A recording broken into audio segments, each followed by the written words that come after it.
Good evening friends. Constitution of India जिंदाबाद, anti constitution forces मुर्दाबाद। तो मैं आपका ये होमकार जम्मू कश्मीर यूट्यूब पे चैनल पे स्वागत करता हूँ। मैं दीप सिंह, फाउंडर मेंबर और नेशनल काउंसिल मेंबर आम आदमी पार्टी जम्मू से। तो साथियों, जैसा आप देख रहे हैं आज इन दिनों इलेक्शन का माहौल है। इलेक्शन की माहौल में हमारी पॉलिटिकल पार्टीज़ क्या क्या गलत बयानियाँ, क्या क्या शगुफ़े छोड़ने में लगी हैं, वो आप आए दिन देखते रहते हैं। और अफसोस की बात यह है कि हम लोग अभी भी इतनी अवेयरनेस हम लोगों में नहीं आई कि हम इन पॉलिटिकल पार्टियों से कोई जायज़ सवाल तो पूछें। सवाल पूछने के बजाय हम किसी न किसी किस्म के अलग अलग किस्म के झांसों में आके हम इनके हाथों में कठपुतली बन के रह गए हैं। ये चीज़ जो है, ये डेमोक्रेसी के नाम पर एक अपने आप के साथ मजाक है और अपने आने वाली नस्लों के साथ मजाक है और अपने मुल्क के साथ धोखा है, अगर कोई समझे तो जैसा हमने पहले भी बात करी आपसे, आज भी एक अखबार में एक हेडलाइन लगाई गई है, BJP's damage control, draft senior leaders appointed to strategic positions. अब देखें ये किस किस्म का झांसा दिया जा रहा है। तो ड्राफ्ट कौन से किए गए थे? मिस्टर निर्मल सिंह, कविंदर गुप्ता और ये सत शर्मा जैसे लोग, ये लोग, इनको मैंडेट टिकट नहीं दिया गया।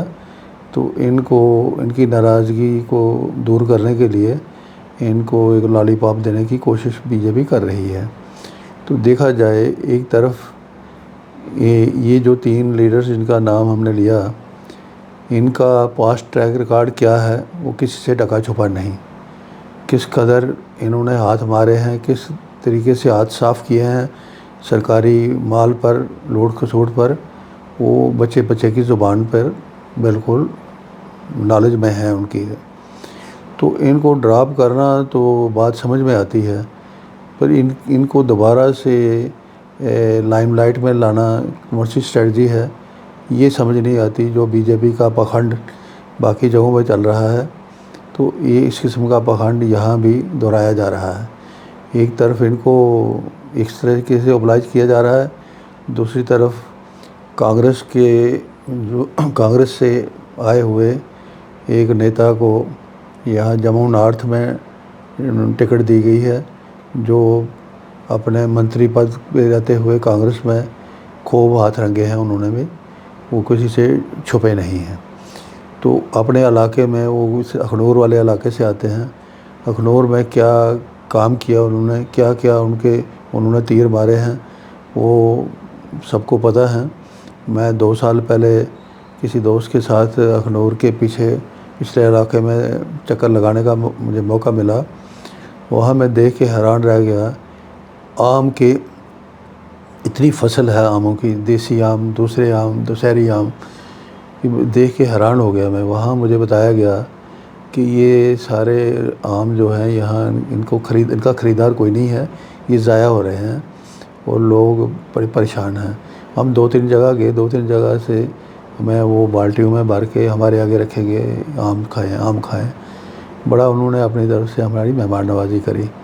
तो ये जो मंत्री रहे वहाँ अखनूर से आज जम्मू नॉर्थ में आए हैं, इन्होंने कभी इस चीज़ पर ध्यान नहीं दिया कि आम की फसल को बचाने के लिए, ज़मींदारों को फ़ायदा देने के लिए कोई मुमकिन इंडस्ट्री पर काम किया जाता, उस इलाके में इंडस्ट्री लगती, तो उनके आम की फसल का उसका भरपूर फ़ायदा वहाँ के किसानों को मिलता, मगर ऐसा नहीं।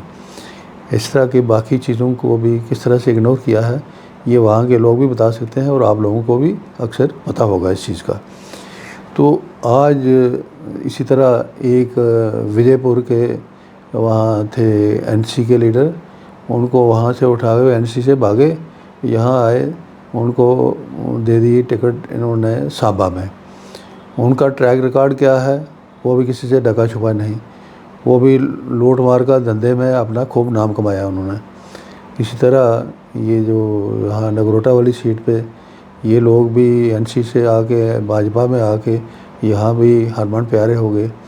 तो भाजपा का ये पाखंड वहाँ नेशनल लेवल पे देखिए तो वो भी आपको पता होगा कि वहाँ आधी से ज़्यादा स्ट्रेंथ दूसरी पार्टियों से जो भगोड़े आए हुए हैं उनको मैंडेट दे के मेंबर ऑफ पार्लियामेंट राज्यसभा में उनको प्लांट किया गया, जिस वजह से बीजेपी का जो पुराना कैडर है वो अंदर से मायूस है। और कई किस्म की नाराज़गियाँ अक्सर आप सोशल मीडिया में देख रहे हैं। तो ये है करैक्टर बीजेपी का, और किस तरीके से ये डैमेज कंट्रोल हो रहा है। ये डैमेज कंट्रोल नहीं है, ये सरासर मजाक है, सरासर धोखा है। इसी तरह एक दूसरी खबर है, gelled accused can seek anticipatory bell in another criminal case. Supreme court ने हमारे जुडिशल सिस्टम में बड़े रिफॉर्म्स होने चाहिए, बहुत ज़्यादा कमियां हैं जिस पर कोई ध्यान नहीं देता। तो वो आम जनता किस तरह से सफ़र कर रही है ये वही जानती है जो फंसता है।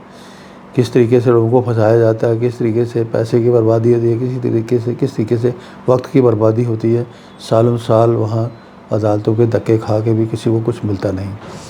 तो इसी तरह से जब आपने पिछले दिनों देखा हमारे नेता जो आम आदमी पार्टी के सुप्रीमो अरविंद केजरीवाल जी को एक केस में सुप्रीम कोर्ट ने ज़मानत बेल दी, तो मोदी गवर्नमेंट ने एकदम से एक दूसरा केस रजिस्टर करके तो वो जो किसी एजेंसी का वो एक दूसरा चालान वहाँ से उनको दोबारा से अरेस्ट कर लिया।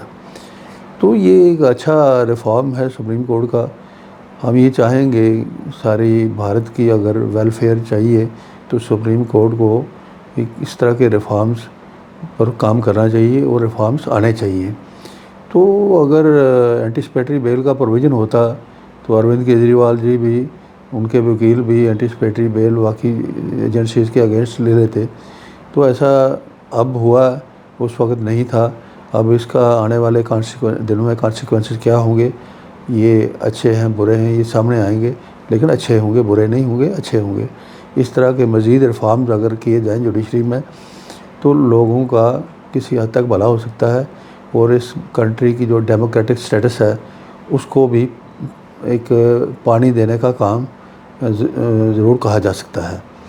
तो हम उम्मीद करेंगे कि भगवान करे आने वाले दिनों में ये रिफॉर्म्स आएँ। और अगर हमारा यकीन है, हमने पहले भी कहा है, अरविंद केजरीवाल एक वाहिद ऐसे नेता हैं जो इन चीज़ों से वाकिफ़ हैं, जो इन चीज़ों की फोरसाइटेडनेस उनके अंदर है। आने वाले दिनों में वो एक जुडिशल रिफॉर्म्स बेस्ड एक्सरसाइज करके जो कई किस्म की जो शॉर्ट कमिंग्स हैं उसका दूर करने का काम सिर्फ केजरीवाल साहब ही कर सकते हैं। इसी तरह ये है तीसरी एक खबर है, इन JNK बीजेपी मीन्स राहत वाइल एनसी कांग्रेस मीन्स आफत। ये कौन कहते हैं? बीजेपी के एक अनुराग ठाकुर हिमाचल से हैं, जो कम्युनल एक्सप्लॉयटेशन में एक बड़ा नाम समझे जाते हैं बीजेपी में। कि जहर फैलाने वाला जो काम है, जो लोग बीजेपी के अंदर हैं उनमें एक अनुराग ठाकुर भी उनका शुमार भी उनमें होता है। तो ये क्या कहते हैं कि बीजेपी मीन्स राहत। बीजेपी साथियों कौन सी राहत दे रही है? बीजेपी के राज में जो आए दिन बलात्कार हो रहे हैं उस पर कोई कंट्रोल नहीं। बीजेपी के लोग सीधे तौर पे इन्वॉल्व हैं, उन पर कोई एक्शन नहीं। हमारे वुमेन जो रेसलर्स थे उनके साथ क्या सलूक किया गया वो आप सब जानते हैं। इसी तरह से जो हमारे स्टूडेंट्स हैं वो किस तरीके से क्राइसिस फेस कर रहे हैं। पेपर लीक हो जाते हैं, नौकरियों का एग्ज़ाम देने जाते हैं, वहाँ पेपर लीक हो जाते हैं, वो फ्रस्ट्रेशन का शिकार हैं। तो इस किस्म की फिर लाखों करोड़ का कर्जा अपने दोस्तों को माफ़ करके सारे देश को एक कंगाली के धाने पर खड़ा कर दिया है। तो आज अनुराग ठाकुर कह रहे हैं बीजेपी मीन्स राहत। अगर साथियों ये राहत है तो दुआ करें कि दुनिया में ऐसी ही राहत सबको मिले। तो ये हम एनसी कांग्रेस का हम कोई सपोर्ट नहीं कर रहे हैं। एनसी कांग्रेस ने भी वक्त से सबक, अपनी गलतियों से सबक नहीं सीखा अभी। अच्छा होता कि बीजेपी कांग्रेस भी आज जो जम्मू कश्मीर में डिस्क्रिमिनेशन के एलिगेशन पर लगे, आज ये एक एश्योरेंस देते लोगों को कि हर डिस्ट्रिक्ट वाइज जो डेवलपमेंट का शेयर दिया जाएगा, नौकरियों का हिस्सा दिया जाएगा और सबके साथ एक जैसा सलूक किया जाएगा। तो वो चीज़ गायब है, ना उनकी तरफ से कोई चीज़ ऐसी एश्योरेंस आई है, ना ही हमारे जो वोटर्स हैं इनकी तरफ से कोई ऐसा सवाल दिया गया है। तो बीजेपी का ये इस किस्म का शोशेबाजी, गलत बयानी, राहत और आफत, इनको आफत कहा जा रहा है। ये आफत तो नहीं है, हम ये कहेंगे गलतियाँ उन्होंने बहुत ज़्यादा करी हैं, हम उनके सपोर्टर नहीं हैं, लेकिन तमाशा देखें, इनको आफत का नाम दिया जा रहा है और बीजेपी को राहत का नाम दिया जा रहा है। ये अपने आप में मजाक नहीं है, बेवकूफ़ बनाने वाली एक अटैम्प्ट नहीं है तो क्या है। इसी तरह से एक खबर है, Apni party extends full support to Taj Moinuddin in Uri constituency. Uri constituency में ताज मोइनुद्दीन जो पहले कांग्रेस में हुआ करते थे, वहाँ इंडिपेंडेंट इलेक्शन लड़ रहे हैं। ताज मोइनुद्दीन वही लीडर हैं जो मिनिस्टर थे कांग्रेस के दौर में, जिन्होंने यहाँ तवी लेक बननी थी उसका साइट चेंज करवा के जो सर्वे था वो हर की पौड़ी के पीछे नगरोटा वाली साइड पे बनना था, और खूबसूरत एनवायरनमेंट के लिहाज से भी खूबसूरत चीज़ बनती। तो उन्होंने वहाँ से अपने लालच के लिए, अपने पर्सनल इंटरेस्ट वाच करने के लिए वहाँ से इसको शिफ्ट करा के नीचे भगवती नगर के पास लाया। वो आज तक लटका हुआ है। अब उस पूरे शहर की गंदगी इसमें यहाँ पड़ती है तभी में, इस गंदगी से कैसे छुटकारा होगा, कौन सी झील बनेगी, ये आप आने वाले दिनों में ज़रूर देखेंगे। तो इस तरीके से उस वक्त जब ये शिफ्ट किया गया, कांग्रेसी भी नहीं बोले और हमारे जो जम्मू के भाजपाई नेता हैं ये भी, इनके मुंह पर भी ताला लगा रहा। ये भी उस शिफ्ट के बारे में इन्होंने कोई एतराज़ कभी नहीं किया। अभी 4 साल 5 साल पहले से एक रोप वे का मुबारक मंडी से वहाँ बाऊ तक बना, उस पर एक ट्रायल भी हुआ, ट्रायल में एक्सीडेंट हुआ, 2 साल हो गए एक्सीडेंट में, एक दो तीन लेबर्स की मौत भी हो गई, उसकी किसी ने इंक्वायरी नहीं करवाई। हमारे एलजी साहब यहाँ, हमारे एलजी साहब नहीं, राजा महाराजा साहब बने हैं, उन्होंने यहाँ 3 साल के बाद वो दोबारा से वो रोप वे का प्रोजेक्ट अभी वहीं का वहीं डंप पड़ा हुआ है, जिसका सीधा मतलब है कि उसमें और भी खामियां हैं। जिन खामियों को ऊपर कोई इंक्वायरी नहीं हुई, कोई कार्रवाई नहीं हुई, तो वो 1 करोड़ों रुपए का प्रोजेक्ट जम्मू में वो बिल्कुल डंप करके रखा हुआ है। ये है भाजपाइयों के कारनामे। इसी तरह एक चीज़ एक्सपोजर आज सोशल मीडिया में मैंने देखा, एक सड़क बनाने पर 1896 करोड़ का खर्चा आया। कितना? 1896 करोड़। उस पर जो टोल फिक्स किया गया, टोल कलेक्ट कर लिया है 8349 करोड़। 1896 करोड़ खर्चा आया है और टोल की शक्ल में हमारी भारतीय जनता पार्टी की सरकार ने 8349 करोड़ वहाँ की वसूली करी है। ये है लूटमार का धंधा, और जिसके बुना पर ये पॉलिटिक्स के नाम पर पंडित प्रेमनाथ डोगरा जी बड़े अच्छे नेता हुए हैं जम्मू के, उनके नाम पर योजनाओं का बड़ा गुणगान किया जा रहा है, नौकरियां दी जाएंगी, ये किया जाएगा, वो किया जाएगा। और जब से 370 और 35A को एब्रोगेट किया गया, उसके बाद इन 10 सालों में बीजेपी ने जम्मू कश्मीर की क्या हालत बनाई है, ये आपसे ढकी छुपी नहीं है। आप जम्मू को यूपी बिहार किसने बनाया? इन्होंने बनाया। आज इतने नशा इतना आम हो गया है, वो किसकी वजह से है? सीधे तौर पर ये लोग जिम्मेवार हैं। और ये तो अपनी बेशर्मी पॉलिटिकल पार्टियां कोई ज़्यादा कोई कम अपने तरीके से झूठ का कारोबार करके लोगों को बेवकूफ़ बनाने का काम कर रही हैं। लोगों के ऊपर निर्भर करता है कि लोग अपनी मुसीबतों को, अपनी परेशानियों से कितना सबक सीखेंगे, कितना अपनी बच्चों की भलाई के ऊपर सोचेंगे, कितना आने वाली नस्लों की जो वेलफेयर है उसके बारे में सोचेंगे।